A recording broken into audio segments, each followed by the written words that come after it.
Alright guys, I'm extending the giveaway by 1 day. If we hit 40,000 subscribers today, I'm hopping on a live stream and we'll give away 400 XRP to 3 different people, which is huge, and all you have to do is make sure you press the like button, make sure you are subscribed, and make sure you comment something down below because your comment is going to be your entry ticket. Now, a lot has been happening today, guys. A lot has been happening.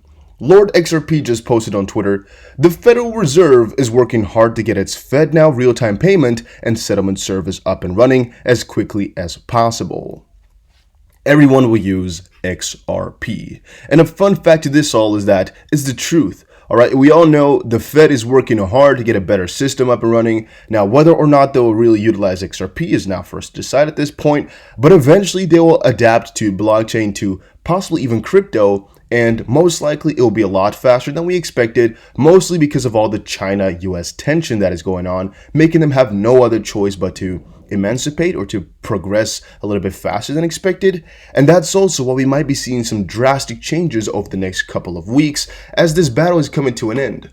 All right, and with an end, I mean, the US and China are now coming to kind of like a point where there's no return. All right, one of them has to win. There's not really a middle road anymore where both just back down. No. All right, one of them wants to become the top market of the world. Right now it's US and China is emerging.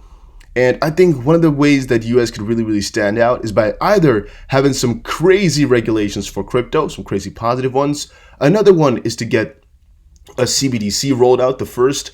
And another one would be, the real Fed now, to get better payments going on for the Fed. Maybe also putting them into the first position of, crypto adoption and all things like that.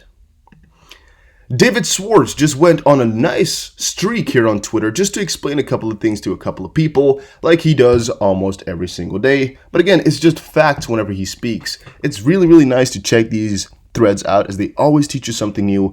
However, some of them are also pretty difficult to understand, but today it's a pretty normal one. XRP Mr. and Mike v XRP. Just saw your question a few months ago about transaction fees on XRPL. I like how he says, I saw your question a few months ago. And he comments now, but all right. About transaction fees on XRP Ledger. To a first approximation, if there's X amount of transactions per ledger, you just have to pay more than X minus 1 transactions. But here's the gory details. Each XRPL server maintains an open ledger that it tests applies transactions to. This is how it determines if a transaction seems likely to succeed.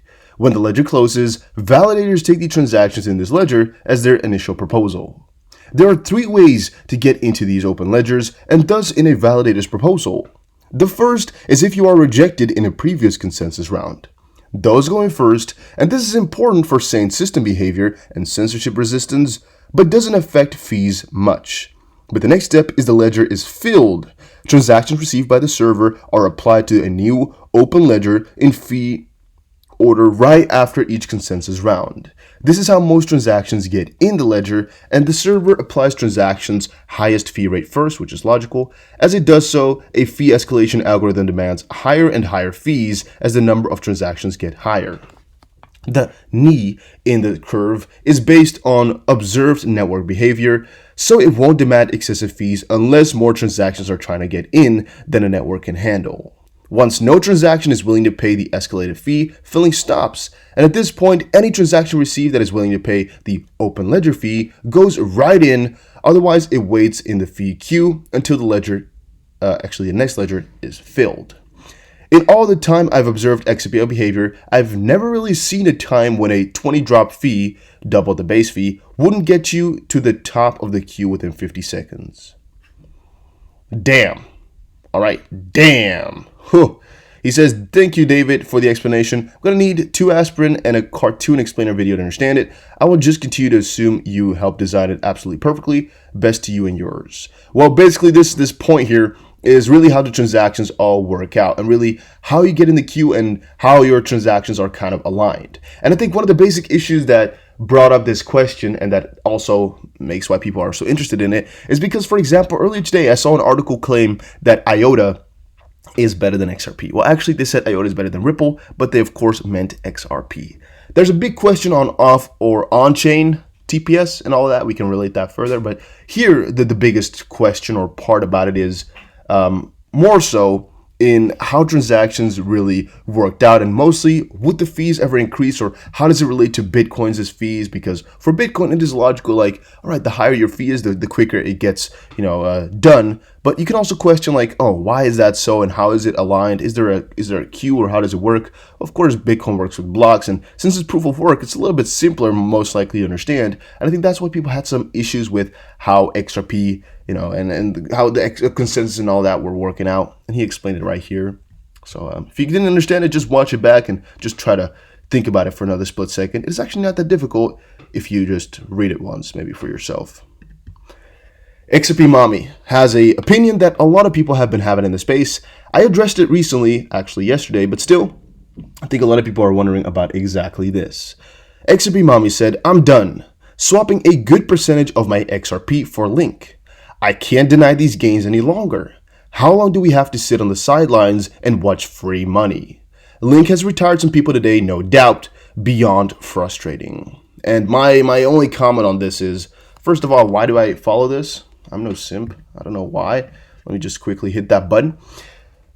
Why I think this comment makes a lot of sense is because you should be having multiple cryptos, so whenever one coin does that good, you might also be able to retire yourself. And again, retirement we're going to be talking about later today. But Link went so extremely bullish that a lot of people that are not into Link might hurt themselves or hate themselves at this point. However, that is always my strategy, all right? I tell you guys, all of you, to buy more than one coin just to make sure you're always solid. And that's really kind of the point at the start. However, what she says is not completely fair, all right? And she says that she's done now and wants to go hop onto Link because she's watching free money. And one of the good parts about that is, or actually maybe it's more so bad parts, is that very often people have exactly that behavior where you're watching something that does really, really well and you're like, let me hop in. And exactly at the point where you hop in, it starts to fall over and fall down and crumble, and you have regrets, which is called FOMO, of course. You have fear of missing out because people are getting gains, you're missing out, and you're fearing of missing out more, so you hop on in. Right, and the problem with that is it could be that XRP would have just take off today and just make you extremely, extremely wealthy or rich. It could happen. And the big question surrounding this all is you don't know what it is. You don't know really which coin is going to do good eventually at one point or what. It's basically like roulette here, right? All these coins are like a number on the wheel, where I guess a coin that is not in this list is 0, where neither wins, right? Because, it's not in the list, so you didn't really have the possibility to buy it. And basically, you can either bet on one number, which for example now was XRP, or you can bet on 3 numbers, for example, Bitcoin, XRP, and Link. And if you did that, well, you would have gotten, at least a 13 times payout if you did equal shares, right? But that depends on how you played the roulette wheel. But if you went for, just half the numbers, let's see here. If you went for half the numbers, for example, the first top, I don't know, let's say 13 or something like that, you just pick something, doesn't really matter. Well, let's say 15. Well, you would have gotten a 2, 3, 4, right? Let's see all the coins that are positive right now. You would have gotten 4 times the payout. However, some of these paid out a lot higher, so even though some went down just a little bit. So most likely would have been in quite a nice chunk of profit over the last, couple of days, which means that even if you bet that, you would have still been profitable, right? In the end, I just mean to say that it's always better to buy a couple more coins because you're like spreading your risk. However, you're also lowering your reward if the exact coin you wanted was picked. So basically, switching all your coins over to another currency is just another risky bet like you did the first time by placing your faith in XRP. And it's like you can always make this tweet once more if you fail, all right? Because it's always going to be exactly the same thing. So that's why I really recommend against going into one coin, because this will ultimately happen. And another big question is how long will the gains stay and how long, yada, yada. But if you're just doing this for the short term and a quick profit, my strategy will most likely always work better in, I guess, normal circumstances. Then 604 XRP said, I don't know why, but this XRP dip reminds me of flying turbulence of an unnamed Southeast. I'm not even going to call that out. But basically, it's just a nice little nosedive that it did right there. A lot of people lost their money. A lot of people were lost in the process. Their funds got liquidated. And the point that I'm trying to make here is the markets are risky, and almost always there's something bigger at play. There's big guys with a lot of money who are trying to flash crash you to make sure you lose your position or to make sure your stop gets hit and all of that. And that's what we see right here. All right, it will always stay this way. There will always be these crashes trying to make you lose your money and to lose your composure is basically the point. Sleepyhead says, I'm almost convinced the exchange is spying on me. 4 or 5 coins I have invested into have not moved more than a few percent in a week. The one that has jumped and leaped is the smallest in my portfolio. Can't win. Stick to my day job? ? And then he said, oh, that's right, I retired last week. Well, again, guys, retiring, I'm going to be talking about that a little bit later today because I still see a lot of questions pop up in my comment section surrounding exactly that. However, I can't comment on a little of the 3 last tweets we saw right here. And that is that most likely the coin you will be holding that you're going to buy is going to fail. It's like a mental game, but it's also just logic. All right, whenever you get into a coin, it's most likely because it's doing that good or it's looking very, very juicy. And once you get in there, there's a good chance, which is higher than, I guess the opposite is just a higher chance of this happening, that it will fall now because it has already solidified its gains, right? It's already been there and now it's going to fall back down to retrace. The chance of that happening is higher than it going up further, sort of. Not in all circumstances, but most likely you'll get in because you've been triggered too much.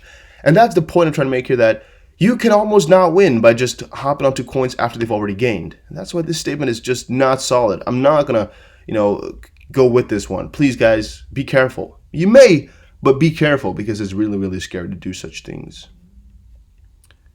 All right. All right, moving forward. Ripple pushing to create global ecosystem around XRP through Spring initiative. One thing people are forgetting is how huge Spring has actually been for the last couple of months. They're pushing this so hard, right? They're pushing XRP so hard.